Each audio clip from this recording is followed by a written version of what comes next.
Exit poll की उम्मीद से बढ़कर प्रदर्शन किया, लेकिन इस भगवा लहर में भी बीजेपी के कुछ दिग्गज धराशायी हो गए। वहीं दूसरी तरफ कांग्रेस के कई बड़े चेहरे भी अपनी सीट नहीं बचा पाए। बीजेपी की इस प्रचंड जीत पर देखिए हमारी एक खास रिपोर्ट।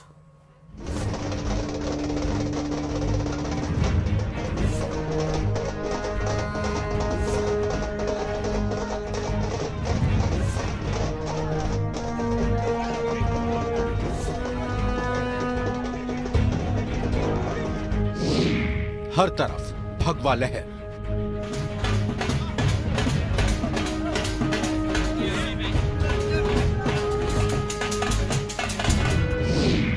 राज बदलने की खुशी,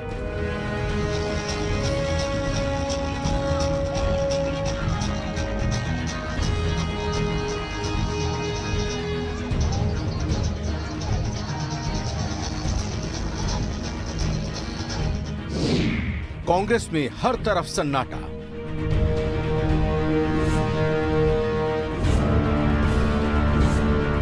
यह तस्वीर उस रेगिस्तान की है जो भगवा रंग में रंग गया है। क्या मारवाड़, क्या शेखावटी और क्या वागड़, हर तरफ ऐसी भगवा लहर चली है कि कांग्रेस पूरी तरह से ध्वस्त हो गई। अलवर से लेकर जैसलमेर और हनुमानगढ़ से लेकर भरतपुर तक सिर्फ भगवा ही भगवा नजर आ रहा है। रेगिस्तान की जनता ने एक बार फिर राज बदलकर साबित कर दिया कि अब राजस्थान में रिवाज नहीं बदलेगा। जैसे जैसे एक एक कर बीजेपी के दिग्गजों की जीतने की खबर आती गई, मरुधरा की फिजाओं में केसरिया ध्वज लहराता गया। महंत प्रतापपुरी ने साले मोहम्मद से अपनी पिछली हार का बदला लिया है। वहीं बाबा बालकनाथ और बाल मुकुंद आचार्य ने सांसें थमा देने वाले कांटे के मुकाबले में जीत दर्ज की है। ये सीट हमारे कार्यकर्ताओं ने जीती है और तिजारा की जनता ने जीती है, और मुझे तो सौभाग्य दिया है वहाँ की सेवा करने का। ये सब सीट हमारे जो इतने कार्यकर्ता दिख रहे हैं उनकी मेहनत से और तिजारा की जनता ने जीती है। जीत उनको समर्पित है और हम उनकी सेवा में समर्पित हैं। संपूर्ण भाजपा परिवार देवतुल्य मतदाताओं ने जो आशीर्वाद लिया उस आशीर्वाद को लेकर विकास का काम करेंगे, ये तय मानिए। इनकी जीत पर बीजेपी कार्यकर्ताओं ने जमकर जश्न मनाया। वहीं वसुंधरा राजे, अशोक गहलोत, सचिन पायलट, किरोड़ी लाल मीणा, राज्यवर्धन सिंह राठौड़, हनुमान बेनीवाल समेत तमाम दिग्गजों ने भी जीत दर्ज की है। पहले दिन से आखिरी दिन तक सेम ऊर्जा से हम सब ने काम करा, क्योंकि एक आनंद, एक उत्सव के रूप में हमने इसे मनाया। हमारे साथ प्रधानमंत्री मोदी जी थे, उनका काम था। हम तो छाती ठोक के हजारों कांग्रेसियों के सामने खड़े हो सकते हैं, हम हजारों विपक्षियों के सामने खड़े हो सकते हैं, क्योंकि हमने काम करा है। हमारी पार्टी जो कहती है उसे करती है। सारी चोरी चकारी खत्म करना, नीचे तक साधन पहुंचाना, ये हमारी जिम्मेदारी से हम काम करते हैं। और यही जनता ने भी देखा, और इसी कारण से उनके हर मन में ये विश्वास है कि मोदी गारंटी ही है जो उनके परिवार के साथ खड़ी हुई है। जनता का मैं बहुत बहुत आभार व्यक्त करती हूँ कि उन्होंने मुझ पे विश्वास जताया है और इतनी बड़ी जिम्मेदारी दी है। और विद्याधर नगर की जो सारे हमारे कार्यकर्ता हैं उनकी मेहनत से, उनकी ताकत से मैं जीती हूँ। और हमारे माननीय प्रधानमंत्री जी ने जिस तरह से पूरी तरह से एक कलेक्टिव लीडरशिप में और उनकी लीडरशिप के अंडर हम लोगों ने इस चुनाव को लड़ा और इतने अच्छे परिणाम आए। मुझे लगता है कि इन सभी चीजों के एक साथ सभी ने मिलकर जो ये काम किया है, जो ये मोदी मैजिक है, जो ये चला है, केंद्र सरकार की उपलब्धियां और राज्य सरकार की विफलतियां, उसकी वजह से हम लोग ये चुनाव जीते हैं और बहुत अच्छे नतीजे आए हैं, रिजल्ट्स आए हैं और हमारी सरकार बन रही है राजस्थान में। इस भगवा लहर में जहां कांग्रेस पूरी तरह से साफ हो गई, वहीं बीजेपी के कुछ दिग्गज नेताओं को हार भी मिली है, जिनकी हार ने भगवा खेमे की खुशी में हल्की सी निराशा डाल दी है। इनमें राजेंद्र राठौड़ को तारानगर से हार मिली है। वहीं सतीश पूनिया को आमेर से नजदीकी मुकाबले में शिकस्त खानी पड़ी। इसके अलावा सुभाष महरिया को भी लक्ष्मणगढ़ से हार मिली है। बीजेपी प्रवक्ता रामलाल शर्मा भी अपनी सीट बचा नहीं पाए। वहीं कुछ कांग्रेस के दिग्गज नेता भी धराशायी हो गए हैं, जिनमें सबसे बड़ा नाम सीपी जोशी का है, जो नाथद्वारा से मैदान में थे। वहीं ओसिया से दिव्या मदेरणा, सिविल लाइन से प्रताप सिंह खाचरियावास, बीडी कल्ला बीकानेर पश्चिम से चुनाव हार गए हैं। वहीं विश्वेंद्र सिंह, परसादी लाल मीणा, ममता भूपेश भी अपनी सीट नहीं बचा सके। गौरव वल्लभ को भी उदयपुर से हार मिली है। राजस्थान में कांग्रेस की हार की भविष्यवाणी पीएम मोदी ने एक चुनावी सभा के दौरान भी की थी, और जो बात पीएम मोदी ने कही वो बिल्कुल सही साबित हुई। पीएम मोदी की भविष्यवाणी भी आप सुनिए। पूरे राजस्थान के लोग लिख करके रखे, इस बार तो नहीं, अब राजस्थान में कभी भी अशोक गहलोत की सरकार नहीं बनेगी। इससे अलग दिया कुमारी की जीत ने तो सभी रिकॉर्ड तोड़ दिए। दिया कुमारी ने 71,000 से ज्यादा वोटों से जीतकर कांग्रेस के सीताराम अग्रवाल को धूल चटा दी। जयपुर शहर में जमकर बीजेपी की लहर चली। किशनपुर और आदर्श नगर की सीट को छोड़ दें तो जयपुर पूरी तरह से भगवा में हो गया। वहीं कांग्रेस ने अपनी हार स्वीकार करते हुए इसे एक सबक बताया है। गोविंद सिंह डोटासरा ने अपनी जीत के बाद लक्ष्मणगढ़ की जनता का आभार भी जताया। राजस्थान की जनता ने जो निर्णय दिया है लोकतंत्र के हक में, हम उसे सहर्ष स्वीकार करते हैं। देखिए, निश्चित रूप से सरकार ने बहुत अच्छे काम किए थे। जो जनता ने जनादेश दिया है उसका हम स्वीकार करते हैं और निश्चित रूप से 5 साल जनता के बीच में रहेंगे। विपक्ष में जनता ने बिठाया है, हम उसको सहर्ष स्वीकार करते हैं और विपक्ष की भूमिका पूरी तरह से निभाएंगे।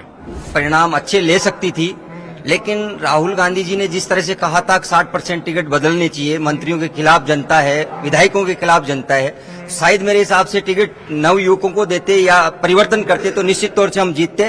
परिणाम जो हम देख रहे हैं उसका श्रेय जो है मैं निश्चित तौर से राजस्थान प्रदेश कांग्रेस कमेटी के अध्यक्ष जी को देना चाहूंगा। हालांकि कांग्रेस के कुछ मंत्री अपनी सीट बचाने में कामयाब भी रहे। इनमें शांति धारीवाल और ब्रजेंद्र ओला का नाम भी शामिल है। वहीं अलवर ग्रामीण से टीकाराम जूली ने बड़ी जीत दर्ज की है। प्रतिक्रिया यही है कि सेवा करते आए और सेवा करते रहेंगे। जीत का मार्जिन कम रहा सर? मार्जिन कम रहता है, इसमें कोई दो राय नहीं। मैंने कहा ना आपसे कि जिस प्रकार से सांप्रदायिकता को का जहर घोला गया था, कई लोग बह गए उसमें। राजस्थान विकास की जो लोग प्रशंसा करते थे वो तक बह गए। बहुत से ऐसे लोग जो 5 साल तक मेरे साथ रहे, मौका देख के मुझे छोड़ के भाग गए। इन सब विपरीत परिस्थितियों के बावजूद खूब भारतीय जनता पार्टी के द्वारा ओछे हथकंडे अपनाकर मेरी छवि खराब करने की भी कोशिश की गई। इन सब के बावजूद अलवर ग्रामीण की जनता ने मुझे आशीर्वाद दिया है। ये अलवर ग्रामीण की जनता की जीत है। राजस्थान के रिवाज के अनुसार इस बार भी कई बागी उम्मीदवारों को जीत का परचम लहराने का मौका मिला है। इनमें डीडवाना से यूनुस खान, चित्तौड़गढ़ से चंद्रभान सिंह आक्या और शिव से रविंद्र भाटी शामिल हैं। ये वो नेता हैं जिन्होंने बीजेपी के खिलाफ बगावत की और जीत का झंडा गाड़ दिया। बीजेपी की प्रचंड लहर ने इस बार उन इलाकों को भी फेर डाला है जिनमें आजादी के बाद से आज तक कमल नहीं खिला था। झुंझुनू के नवलगढ़ विधानसभा में 1952 के बाद पहली बार कमल खिला है। बीजेपी प्रत्याशी विक्रम जाखल ने सीएम सलाहकार डॉक्टर राजकुमार शर्मा को हरा दिया है। विक्रम जाखल ने इसे नवलगढ़ की जनता की जीत बताया है। नवलगढ़ अपने आप में वैसे भी निश्चित रूप से पहले से ही मुंड बनाकर बैठा था नवलगढ़ और नवलगढ़ की जनता कि अब की बार कमल खिलाकर ही रहेंगे, क्योंकि वो केंद्र की सरकार मोदी जी के विजन को, हिंदुत्व को, सबको देख करके नवलगढ़ की जनता ने पहले ही मन बना लिया था। नवलगढ़ का एक एक कार्यकर्ता, संगठन का, भाजपा का और सर्व समाज लगा हुआ था कमल को खिलाने के लिए। बीजेपी की इस बम्पर जीत पर कार्यकर्ताओं ने भी जमकर जश्न मनाया है। कर्नाटक और हिमाचल में हार के बाद बीजेपी के लिए इस जीत की जरूरत थी। ऐसे में अब एक ही सवाल पूछा जा रहा है कि राजस्थान की कमान किसे मिलेगी। Bureau report, news 18 Rajasthan. तो अब राजस्थान में कमान किसे मिलेगी, इसी को लेकर बड़ी खबर आपको यह बता दें कि बीजेपी में सीएम फेस को लेकर अब कवायदें तेज हो चुकी हैं, जिस क्रम में सीपी जोशी से मिलने के लिए पहुंचे हैं प्रदेश प्रभारी यानी कि अरुण सिंह। प्रदेश प्रभारी हैं अरुण सिंह बीजेपी की और प्रदेश अध्यक्ष सीपी जोशी, जिनसे दोनों के बीच में मुलाकात हो रही है, दोनों के बीच में चर्चाएं हो रही हैं। और आज सीपी जोशी को दिल्ली भी बुलाया गया है। उसके पहले गजेंद्र सिंह शेखावत को भी दिल्ली बुलाया गया, लेकिन उसके पहले प्रदेश प्रभारी और प्रदेश अध्यक्ष के बीच में कौन सी ऐसी बातें हो रही हैं वो भी हम जानने की कोशिश करेंगे। बातें निकलने के बाद जब मीटिंग कंप्लीट हो जाएगी तो भर से बातें भी बाहर आएंगी, लेकिन ये जो गुप्त रूप से बातें हो रही हैं वो बहुत अहम मायने रखती हैं बिफोर, यानी कि सीपी जोशी के दिल्ली जाने से पहले। तो और इस खबर पर हमारे संवाददाता सौरभ जुड़े हुए हैं। सौरभ, सीपी जोशी के दिल्ली जाने से पहले प्रदेश प्रभारी और प्रदेश अध्यक्ष के बीच में कौन सी ऐसी वार्तालाप हो रही है? जी बिल्कुल, देखिए राजस्थान में वार्तालाप का एक बचा है।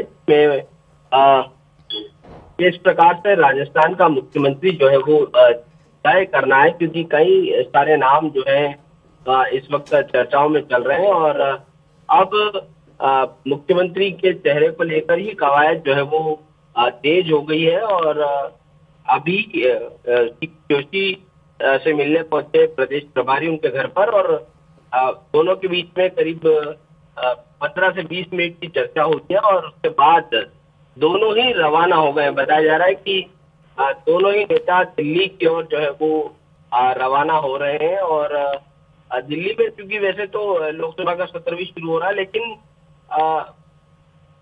इनकी जो दिल्ली जाने का मुख्य मकसद ये है कि किस प्रकार से अब राजस्थान में विधायक दल की बैठक बुलानी है, चूंकि सेंटर जो है वो पर्यवेक्षक जो है वो भेजेगा, तो पर्यवेक्षक भेजने के बाद यहाँ पर चर्चा होगी, विधायक दल के तमाम विधायकों से राय जो है वो जानी जाएगी और उसके बाद जो है वो राजस्थान में मुख्यमंत्री होना है। आपसे ये जानना चाहूंगी सौरभ, क्या अरुण सिंह और सीपी जोशी दोनों दिल्ली जा रहे हैं?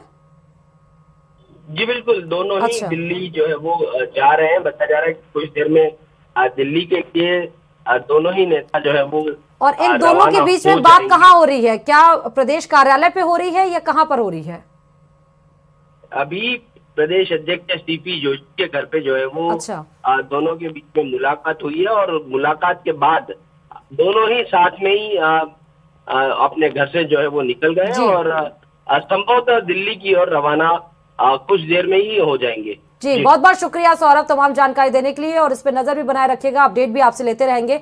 लेकिन बड़ी खबर इस बीच में बता रहे हैं, सीएम फेस को लेकर कवायदें तेज हो चुकी हैं। प्रदेश अध्यक्ष सीपी जोशी, प्रदेश प्रभारी अरुण सिंह के बीच में वार्ता हो रही है, सीपी जोशी के घर पर यह बात हो रही है। थोड़ी देर में दोनों ही एक साथ दिल्ली के लिए रवाना होंगे। विशेष सत्र भी शीतकालीन का शुरू होने वाला है, उसके पहले पर्यवेक्षक भी भेजे जाएंगे और जो कि विधायक दलों से बात करेंगे, फिर पार्लियामेंट्री बोर्ड डिसाइड करेगा कि कौन राजस्थान का सीएम होने वाला है। अब खबरों में आगे बढ़ते बताते चले कि राजस्थान विधानसभा चुनाव में बीजेपी को पूर्ण बहुमत मिला है, लेकिन एक सवाल है जो पूरे प्रदेश की जनता के मन में कौंध रहा है कि राजस्थान में बीजेपी की सरकार बनने के बाद सीएम कौन होगा। रिपोर्ट देखिए।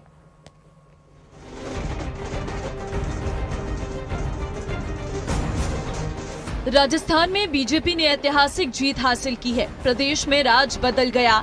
सीएम अशोक गहलोत ने राज्यपाल को इस्तीफा दे दिया और जल्द ही बीजेपी के विधायक दल की बैठक होगी। लेकिन सबसे बड़ा सवाल है कि विधायक दल का नेता कौन चुना जाएगा, प्रदेश के सिंहासन पर कौन विराजमान होगा और किसका राज तिलक होगा, क्योंकि बीजेपी ने प्रदेश का चुनाव बिना मुख्यमंत्री पद के चेहरे पर लड़ा था और बीजेपी इसे अपनी जीत का एक फैक्टर भी मान रही है और अब दिल्ली में इसको लेकर हलचल भी तेज हो गई है। एक तरफ दिल्ली बीजेपी कार्यालय पर जश्न का माहौल है, तो वहीं पीएम मोदी, अमित शाह, जेपी नड्डा इसको लेकर रणनीति बनाने में भी जुटे हैं। इन सब के बीच प्रदेश की राजनीति में कुछ नाम सबसे ज्यादा चर्चा में हैं, वो है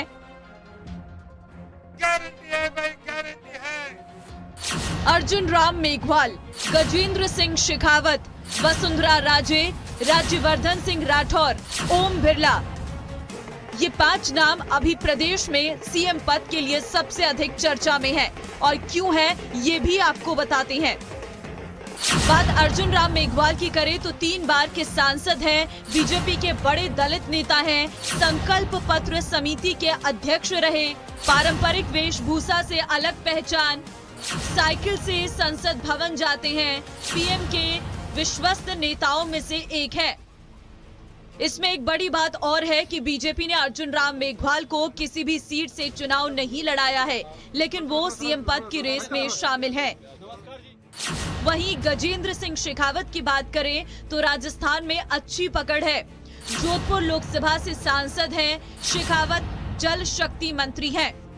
लेकिन शेखावत ने भी खुद चुनाव नहीं लड़ा है, लेकिन माना जा रहा है कि अगर बीजेपी उन्हें सीएम बनाती है तो करणपुर सीट पर होने वाले चुनाव में उन्हें उतारा जा सकता है, क्योंकि करणपुर सीट पर कांग्रेस प्रत्याशी का निधन हो गया था और वहां चुनाव नहीं हुआ है। बात अगर वसुंधरा राजे की करें तो 2 बार प्रदेश की सीएम रही, प्रदेश की सबसे लोकप्रिय नेता है, 5 बार विधायक रही हैं, 5 बार लोकसभा सांसद रही हैं, ग्वालियर राजघराने की बेटी है, धौलपुर राजघराने की बहू है। वसुंधरा ने प्रदेश के नेताओं में सबसे अधिक 35 रैलियां और 2 बड़े रोड शो किए हैं। कई बागियों की समझाइश भी की है, लेकिन इस बार सीएम ने उनका फेस जाहिर नहीं किया है। और इस बीच में बड़ी खबर आपको बताते चले कि संसद का शीतकालीन सत्र आज से शुरू हो रहा है और सत्र शुरू होने से पहले स्पीकर ओम बिरला ने ट्वीट किया है। अपने इस ट्वीट में उन्होंने लिखा है, लोकसभा का विंटर सेशन आज से हो रहा है प्रारंभ। आशा है सत्र के दौरान सभी दलों के सक्रिय सहयोग मिलेगा। देश हित व जन कल्याण से जुड़े मुद्दों पर सदन में होगा गहन चिंतन मनन। सदस्य अनुशासन शालीनता के साथ कार्यवाही में सहभागिता निभाएंगे। सामूहिक प्रयासों से हम सदन की गरिमा में अभिवृद्धि करेंगे।